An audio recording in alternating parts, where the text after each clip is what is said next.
Hello everyone, আজকে আমি তোমাদের সাথে শেয়ার করব আমার মাটন কষার রেসিপি। আমি যেভাবে বানাই এই মাটন রেসিপিটা কষাও বলা যায় না, আবার ঝোলও কিন্তু বলা যায়। কারণটা তোমরা পুরো রেসিপিটা দেখলেই বুঝতে পারবে। ফার্স্টেই যেটা আমি করেছি, মাটনটাকে টক দই দিয়ে মেখে আমি ম্যারিনেশনের জন্য রেখে দিয়েছিলাম প্রায় 3 ঘন্টার মতো। ফার্স্টেই আমি এখানে কড়াইতে সর্ষের তেল দিয়ে দিয়েছি, দিয়ে আলুগুলো আমি ভেজে নিচ্ছি। ওই জন্যই আমি ফার্স্টে বলেছিলাম যে এই রেসিপিটাকে আমি কি বলবো, মাটন কষা বলবো নাকি মাটনের ঝোল বলবো, কারণ আমার হাজবেন্ডের জন্য আলু কিন্তু ম্যান্ডেটরি দিতেই হবে। সেই মানুষটা তো আলু ছাড়া একদমই ইনকমপ্লিট, সে যেই মাংসই হোক না কেন, চিকেন বলো আর মাটন বলো, আলু তো আমাকে দিতেই হবে। যাই হোক, তারপর আমি এখানে সর্ষের তেলের মধ্যে গোটা গরম মশলা দিয়ে দিয়েছি। আমি দিয়েছিলাম তেজপাতা, এলাচ আর দালচিনি। তারপর আমি এখানে দিয়ে দিয়েছিলাম পেঁয়াজগুলো হালকা লাইট ব্রাউন হয়ে আসার পর আমি এখানে মাটনগুলো দিয়ে দিচ্ছিলাম।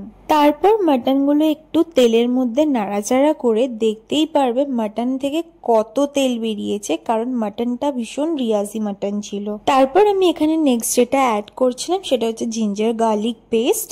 এবার আমি একে একে সব মশলাগুলো দিয়ে দেবো, হলুদ গুঁড়ো, লঙ্কার গুঁড়ো, কাশ্মীরি মির্চ। তারপর এবার সব মশলাগুলো ভালো করে মাংসের সাথে মিক্সড করে ভালো করে কষাতে হবে। কিছুক্ষণ কষানোর পর আমি আবার এখানে নুনটা অ্যাড করে আবারও আমি কিছুক্ষণ মাংসটাকে কষাবো। মাটনের কিন্তু একটা খুব স্ট্রং স্মেল থাকে, এটা কষাতে কষাতেই স্মেলটা কিন্তু যায়। তো আমি এখানে অল্প অল্প জল দিয়ে মাংসটাকে ভালো করে কষাচ্ছিলাম। প্রায় মাংসটাকে অনেকক্ষণ কষানোর পর আমি এখানে অ্যাড করছিলাম গরম মশলা।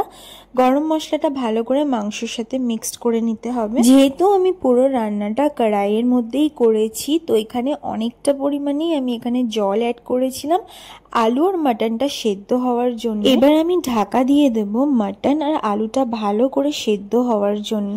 সেদ্ধ হতে হতেই কিন্তু অনেকটা জল কমে যাবে। তো আমি এখানে কিন্তু মাটনটা পুরোপুরি কষাও করিনি, আবার ঝোলও রাখিনি। যাই হোক, আমার এই মাটনের রেসিপিটা যদি তোমাদের ভালো লেগে থাকে দেন অবশ্যই একটা লাইক করে দিও। টাটা, আল্লাহ হাফিজ।